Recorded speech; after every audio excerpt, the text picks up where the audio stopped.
لا إله إلا الله لا إله إلا الله لا إله.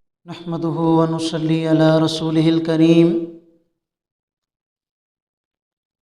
أما بعد فأعوذ بالله من الشيطان الرجيم. بسم الله الرحمن الرحيم. يا أيها الناس إنما بغيكم على أنفسكم متاع الحياة الدنيا ثم إلينا مرجعكم فننبئكم بما كنتم تعملون. وقال الله تبارك وتعالى في مقام آخر: وذروا ظاهر الإثم وباطنه. سبحان ربك رب العزة عما يصفون وسلام على المرسلين والحمد لله رب العالمين. اللهم صل على سيدنا ومولانا محمد وعلى آل سيدنا ومولانا محمد وبارك وسلم. میرے انتہائی واجب الاحترام مسلمان بھائیوں، دوستوں، بزرگوں، سورہ یونس کی آیت نمبر 23 آپ حضرات کے سامنے تلاوت کی ہے. اس آیت کریمہ میں اور قرآن کریم میں مختلف مقامات کے اندر اللہ رب العالمین کائنات کے انسانوں کو اس بات کی ترغیب ارشاد فرما رہے ہیں کہ اے دنیا بھر کے انسانوں،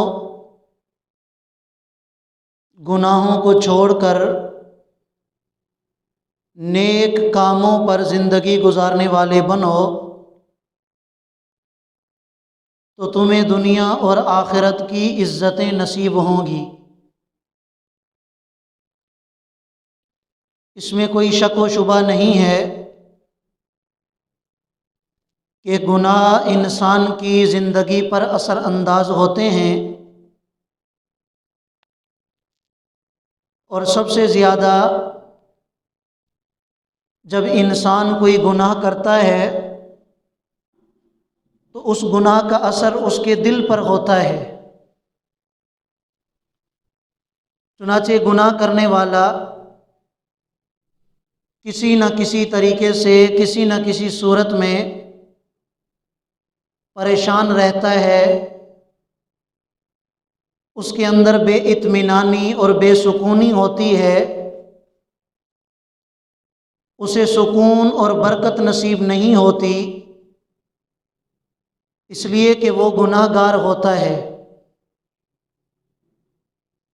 گناہ کی مثال ابتدا کے اندر ایک کچے دھاگے کی طرح ہوتی ہے، لیکن گناہ کی انتہا یہ جہاز کے لنگر کی طرح ہوتی ہے. انسان شروع میں سوچتا ہے کہ اگر آج مجھ سے گناہ ہو گیا تو کوئی بات نہیں، آئندہ میں گناہ چھوڑ دوں گا. پھر ایک دن گزر جاتا ہے، دوسرا بھی گزر جاتا ہے. آہستہ آہستہ گناہ کرنے کی عادت اتنی پکی ہو جاتی ہے کہ پھر وہ عادت انسان کو اپنی لپیٹ میں لے لیتی ہے. پھر ایک وقت ایسا آ جاتا ہے کہ انسان اس گناہ کو چھوڑنا چاہتا ہے، پر یہ اس گناہ کو عادت بن جانے کی وجہ سے چھوڑ نہیں پاتا. وہ گناہ کی عادت جہاز کے لنگر کی طرح مضبوط ہو جاتی ہے کہ جب جہاز کو اس لنگر کے ساتھ باندھ دیا جائے تو کتنی طاقتور چیز ہے لیکن وہ جہاز ہل نہیں سکتا۔ ایسے ہی جب انسان کو گناہوں کی لت لگ جاتی ہے، گناہوں کی عادت پڑ جاتی ہے، تو وہ گناہ انسان کو ہلنے نہیں دیتے۔ پھر ساری زندگی انسان گناہوں میں گزارتا چلا جاتا ہے، غفلت میں گزارتا چلا جاتا ہے، اور ایک وقت ایسا آ جاتا ہے کہ موت انسان کو اپنی لپیٹ میں لے لیتی ہے۔ اور پھر ایک وقت ایسا آ جاتا ہے کہ انسان گناہوں والی زندگی سے توبہ کرنا چاہتا ہے، گناہوں کو چھوڑنا چاہتا ہے، پر وہ موقع اس کے ہاتھ سے چلا جاتا ہے اور انسان اپنے آپ کو گناہوں سے نہیں بچا سکتا۔ اسی وجہ سے اللہ رب العالمین نے قرآن کریم میں اس بات کی ترغیب بہت زیادہ ارشاد فرمائی ہے، وَذَرُوا ظَاهِرَ الْإِثْمِ وَبَاطِنَهُ، کہ اے مسلمانوں، تم جو گناہ ظاہری اعتبار سے کرتے ہو یا جو گناہ تم چھپ کر کرتے ہو، ہر قسم کے گناہ کو چھوڑ کر توبہ کر لو، نیک کاموں والی زندگی اختیار کر لو۔ گناہ کے مقابلے میں نیکی کے اندر اللہ تعالیٰ نے یہ تاثیر رکھی ہے کہ نیک کام کرنے والے کے دل میں سکون ہوتا ہے، اس کی زندگی میں برکت ہوتی ہے، اس کی زندگی میں اطمینان ہوتا ہے، ظاہری اعتبار سے مال و دولت کے حوالے سے کچھ نہیں ہوتا اس کے پاس، غریب ہوتا ہے، لیکن نیک اعمال کی وجہ سے اس کی زندگی میں اتنی برکت ہوتی ہے، اس کے دل میں اتنا اطمینان اور سکون ہوتا ہے کہ وہ اپنے دل کے اعتبار سے بادشاہوں والی زندگی گزار رہا ہوتا ہے۔ اور یہ اللہ رب العالمین نے قرآن کریم میں کئی مقامات پر اس بات کو واضح فرما دیا، یا ایھا الناس انما بغیکم علی انفسکم، کہ اے دنیا بھر کے انسان، تمہاری نافرمانی کا وبال، تمہاری نافرمانی کا نقصان وہ تمہارے اوپر ہوگا۔ تمہاری نافرمانی میرا کچھ نہیں بگاڑ سکتی، تمہاری نافرمانی کرنے میں میرا کوئی نقصان نہیں ہے، نقصان اگر ہوگا تو سراسر تمہارا ہی نقصان ہوگا۔ اور اس کے مقابلے میں اگر تم نیک اعمال والی زندگی گزارو گے تو ان نیک اعمال والی زندگی میں فائدہ بھی تمہارا ہی ہوگا، دنیا آخرت میں تمہیں نفع ملے گا، دنیا اور آخرت کی تمہیں عزتیں نصیب ہوں گی اگر تم نیک اعمال کے مطابق زندگی گزارو۔ ہمارے بزرگ فرمایا کرتے ہیں کہ اگر کوئی انسان کسی دن معصیت کے بغیر گزار لیتا ہے، کوئی رات معصیت کے بغیر، گناہوں کے بغیر گزارتا ہے، تو اس کا وہ دن اور اس کی وہ رات ایسے ہے جیسا کہ اس نے وہ دن اور رات حضور علیہ الصلاۃ کی معیت میں گزاری ہو۔ گناہوں کے بغیر دن کا گزر جانا، گناہوں کے بغیر رات کا گزر جانا، حقیقی معنوں میں وہ ایسا ہے جیسے نبی علیہ الصلاۃ کے ساتھ گزارا ہو۔ آج ہر مسلمان کا اگر یہی جذبہ ہو اور ہر مسلمان کی اگر یہی کیفیت بن جائے کہ میں نے اپنے سارے دن اور اپنی ساری راتیں حضور علیہ السلام کی معیت میں گزارنی ہیں، حضور علیہ السلام کی ساتھ گزارنی ہیں، تو اسے چاہیے کہ وہ گناہوں والی زندگی چھوڑ کر اللہ سے توبہ کرے اور نبی علیہ السلام کی معیت میں اگر وہ زندگی گزارنا چاہتا ہے تو نیک اعمال والی زندگی گزارے، ایسے اعمال والی زندگی گزارے کہ جن اعمال کے کرنے کا اللہ رب العالمین ہمیں حکم ارشاد فرماتے ہیں۔ میں آپ حضرات کے سامنے مختصراً چند ایک وجوہات بیان کر دیتا ہوں کہ جن وجوہات کی بنا پر انسان اللہ کی نافرمانی کرتا ہے، گناہ کرتا ہے، اور پھر اللہ رب العالمین نے ان وجوہات کا ذکر قرآن میں بھی فرما دیا اور ساتھ میں ان کا جواب بھی ارشاد فرما دیا۔ چنانچہ سب سے پہلی وجہ کہ جب کوئی انسان گناہ کرتا ہے، اللہ اور اس کے رسول کی نافرمانی کرتا ہے، تو اس کی پہلی وجہ اور بنیاد یہ ہوتی ہے کہ وہ یہ سمجھتا ہے کہ جس وقت میں گناہ کرتا ہوں اس وقت گناہ کرتے ہوئے مجھے کوئی بھی نہیں دیکھتا۔ اگر کوئی چھوٹا سا بچہ اسے دیکھ لے، دنیا میں کوئی انسان مرد یا عورت اسے دیکھ لے تو وہ گناہ نہیں کرتا۔ اس کا نظریہ یہ ہوتا ہے کہ جس وقت میں گناہ کرتا ہوں تو گناہ کرتے ہوئے مجھے کوئی بھی نہیں دیکھتا۔ تو اللہ رب العالمین نے اس کا جواب قرآن کریم میں یہ ارشاد فرمایا، ان ربک لبالمرصاد، کہ اے میرے بندے اس غلط فہمی میں نہ رہنا کہ جس وقت تم گناہ کرتے ہو تو گناہ کرتے ہوئے تمہیں کوئی نہیں دیکھتا، تمہارا رب تمہاری گھات لگا کر بیٹھا ہوا ہے۔ اور میرے ساتھ کا معنی کیا ہے کہ جیسے ایک شکاری جب اپنے شکار کے لیے بیٹھتا ہے تو پوری توجہ کے ساتھ بیٹھتا ہے، حتیٰ کہ اپنی سانس بھی بند کر لیتا ہے، اپنی پلکیں جھپکانا بھی بند کر دیتا ہے تاکہ شکار کو پتہ نہ چلے۔ تو خبردار اے انسان، گناہ کرتے وقت یہ سوچ لیا کرو کہ میرا رب میری گھات لگا کے بیٹھا ہے، پوری توجہ کے ساتھ میرا رب مجھے دیکھ رہا ہے۔ جب اللہ دیکھ رہے ہیں تو پھر تم گناہ کیسے کر سکتے ہو؟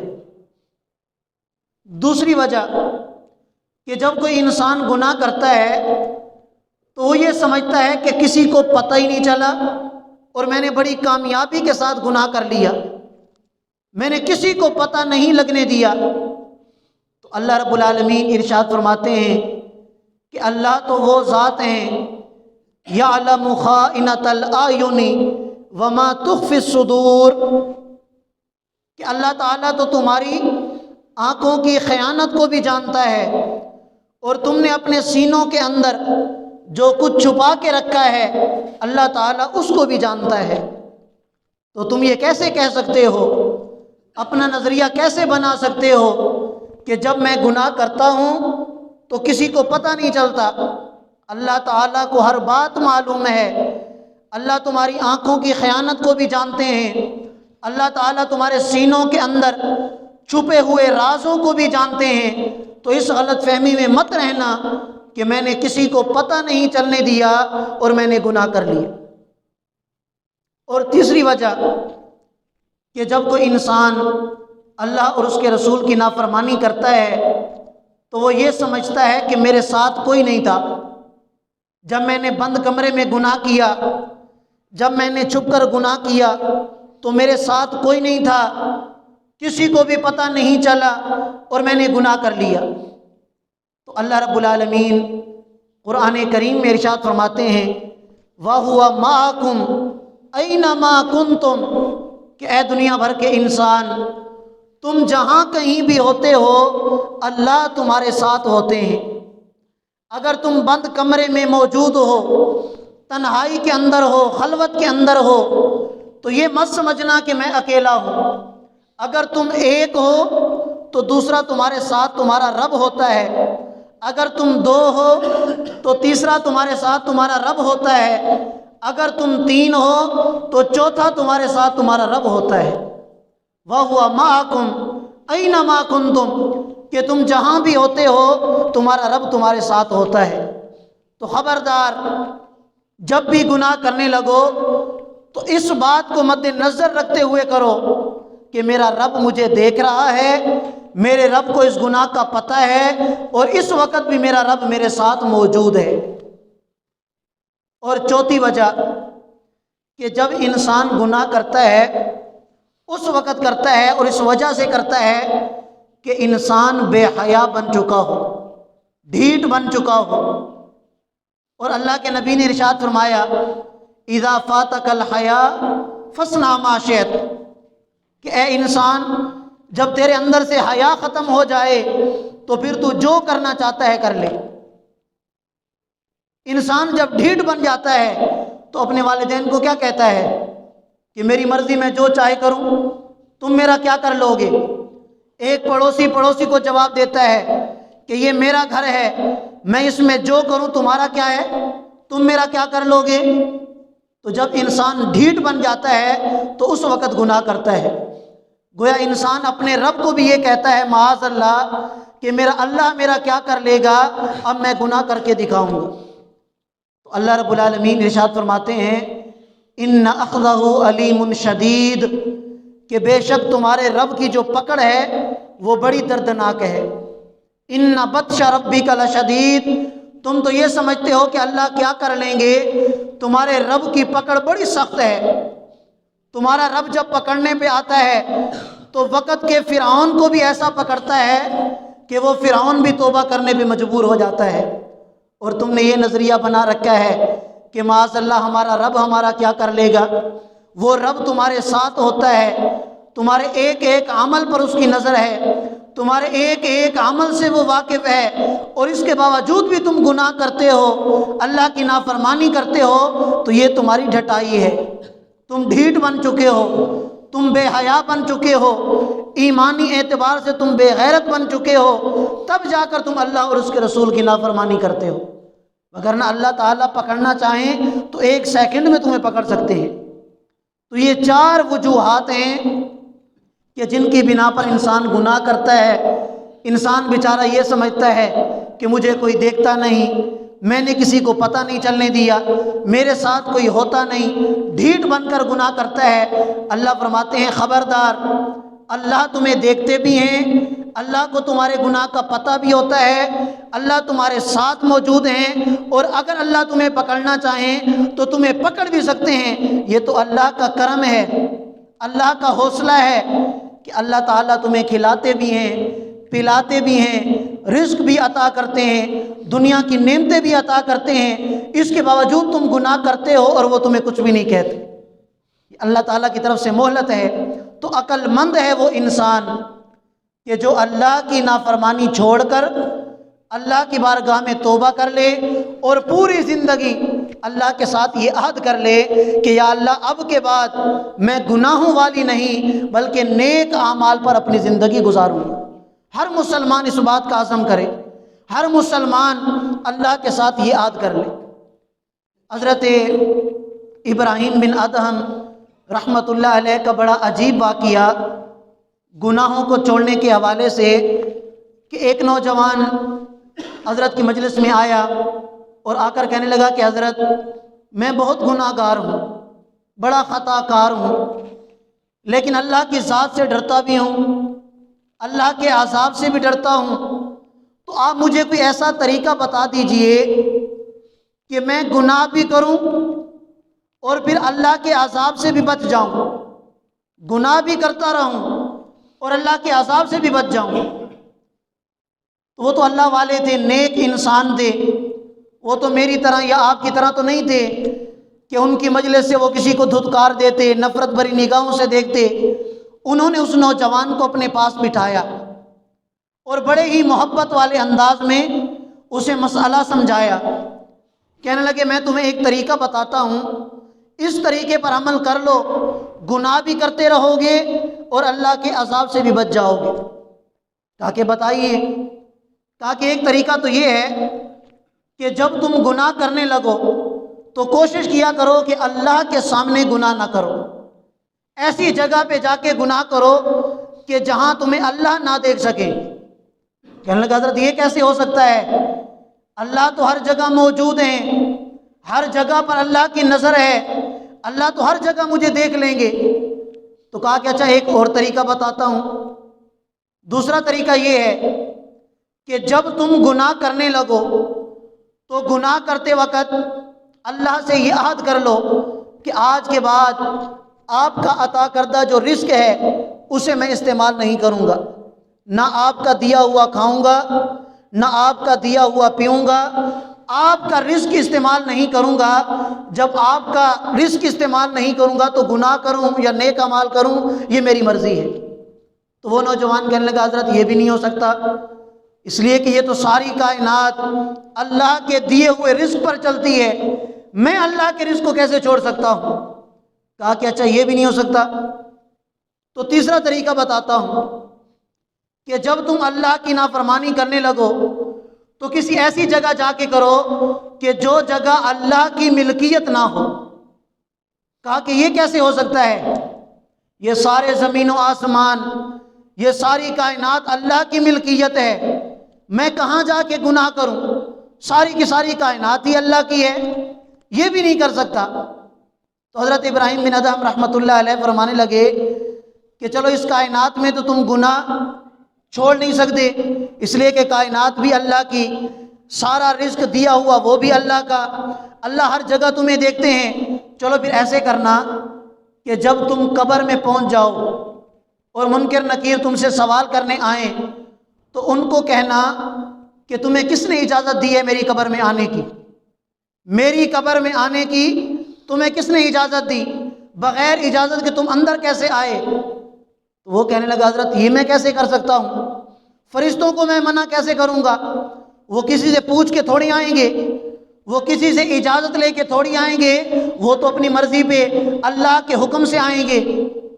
کہا کہ اچھا ایک آخری تجویز ہے، اور وہ یہ کہ جب اللہ تعالیٰ تمہارے بارے میں فیصلہ کر دیں، اللہ تعالیٰ تمہارے بارے میں یہ حکم جاری کر دیں کہ اس کے گناہ زیادہ ہیں، لہٰذا اس کے گناہوں کی وجہ سے اسے جہنم کے اندر ڈال دیا جائے۔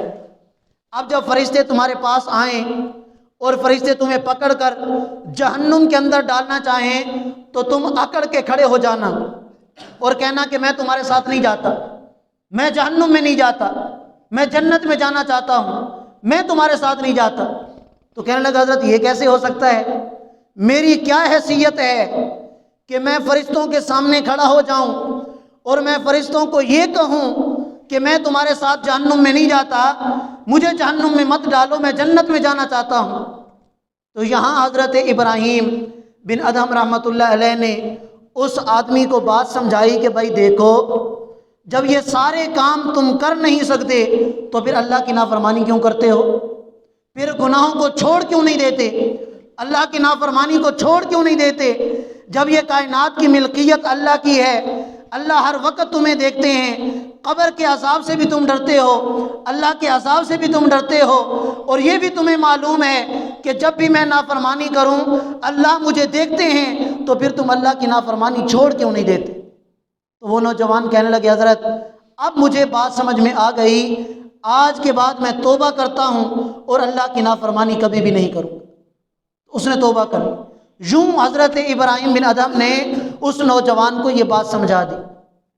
اللہ کرے یہ بات ہمیں بھی سمجھ میں آ جائے کہ جو نظریات ہم قرآن و سنت میں پڑھتے رہتے ہیں، آپ قرآن کریم کا مطالعہ کریں تو اکثر آیات کریمہ کے آخر میں آپ کو یہی لفظ ملے گا، ان اللہ علیم خبیر، ان اللہ بما تعملون خبیر، ان اللہ بما تعملون بصیر۔ اکثر آیات کریمہ کے آخر میں یہی ہے کہ اللہ تعالیٰ تمہیں دیکھتے ہیں، اللہ تمہارے اعمال سے واقف ہیں، اللہ تمہارے اعمال کو جانتے ہیں، اللہ تعالیٰ تمہارے اعمال پر نظر رکھے ہوئے ہیں۔ یہ ساری باتیں اللہ نے قرآن میں بیان کر دی۔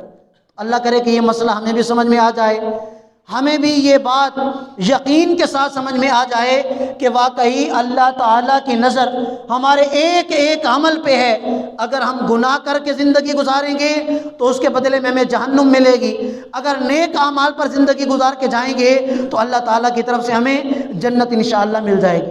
اللہ تعالیٰ نے انسان کے لیے دو ہی راستے بنائے ہیں اس دنیا کے اندر، ایک گناہوں والا راستہ اور نیک اعمال والا راستہ۔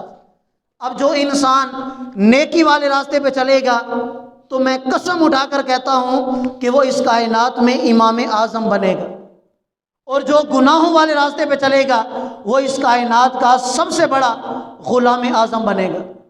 آج آپ دیکھیں کہ ہم من حیث القوم کیا بنے پھرتے ہیں۔ آج ہم یہود و نصارہ کے غلام ہیں یا نہیں؟ آج ہم کافروں کے غلام ہیں یا نہیں؟ آج کائنات کے جتنے بھی غیر مسلم ہیں، آج من حیث القوم ہم اپنے آپ کو غلام بنائے پھرتے ہیں، اور اس کی وجہ یہ ہے کہ آج ہم نے قرآن کو چھوڑا ہے، آج ہم نے نبی کی تعلیمات کو چھوڑا ہے، حضور علیہ الصلوۃ والسلام کی سنت کو چھوڑا ہے۔ جب تعلیمات نبوی کو چھوڑیں گے اور جب قرآن کو چھوڑیں گے تو پھر من حیث القوم آج ہم غلاموں والی زندگی گزار رہے ہیں۔ وگرنہ اللہ کا قرآن تو کہتا ہے، آپ سورۃ العلق اٹھائیں، اس میں اللہ کیا ارشاد فرماتے ہیں، اقرأ وربک الاکرم، کہ اے دنیا بھر کے مسلمانوں قرآن کے مطابق زندگی گزارو، اللہ تعالیٰ تمہارا اکرام کریں گے۔ قرآن کے مطابق زندگی گزارو، اللہ تعالیٰ تمہیں عزتیں عطا کریں گے۔ قرآن کے مطابق اپنی زندگی گزارو، اللہ تعالیٰ تمہاری زندگی کو سنوار کے رکھ دیں گے، اور دنیا آخرت میں ایسی عزتیں عطا کریں گے کہ تم تصور ہی نہیں کر سکتے۔ یہ اللہ کا وعدہ ہے۔ تو چونکہ آج ہم نے قرآن و سنت کو چھوڑ کر اللہ اور اس کے رسول کی نافرمانی والی زندگی کو اختیار کر رکھا ہے، نیک اعمال کو چھوڑ کر گناہوں والی زندگی کو اختیار کر رکھا ہے، تو اسی وجہ سے آج دنیا میں ہم غلام بن چکے ہیں۔ آج دنیا میں ہم غیر مسلموں کے غلام بن چکے ہیں۔ عزت والی زندگی نہیں ہے۔ اگر کوئی انسان یہ سمجھتا ہے کہ میں تو کسی کا غلام نہیں، میں تو کسی کا نوکر نہیں، میں تو کسی کے محتاج زندگی نہیں گزارتا، تو یہ بھی اس کی غلط فہمی ہے۔ اگر پوری دنیا کے نہیں تو آپ دیکھ لیں اپنے ملک پاکستان کی حالت دیکھ لیں، ہماری کیا حالت ہے، ہمارے مسلمانوں کی کیا حالت ہے۔ بے عزتی والی زندگی، اللہ معاف کرے، ماتحتی والی زندگی، غلاموں والی زندگی، نوکروں کی جو زندگی ہوتی ہے ان سے بھی بدتر زندگی آج ہماری ہے۔ اور اللہ کی قسم اٹھا کر کہتا ہوں اور منبر رسول پر بیٹھ کر کہتا ہوں کہ اگر آج مسلمان قرآن کو اپنے سینے سے لگا لیں، حضور کی سنت کو، تعلیمات نبویہ کو اپنے سینے سے لگا دیں، اگر اللہ تعالیٰ عزت عطا نہ کریں، اور اللہ تعالیٰ قرآن و سنت میں جس طرح وعدہ فرماتے ہیں کہ میں تمہیں ایسی عزت عطا کروں گا کہ جس کا تم تصور ہی نہیں کر سکتے، تو اللہ تعالیٰ کی بارگاہ میں دعا گو ہوں کہ اللہ تعالیٰ ہم سب مسلمانوں کو سمجھنے کی توفیق عطا فرمائیں اور ایسی زندگی گزارنے کی توفیق عطا فرما دیں کہ جو قرآن و سنت والی زندگی ہو۔ وآخر دعوانا ان الحمد للہ رب العالمین۔ جزاکم اللہ۔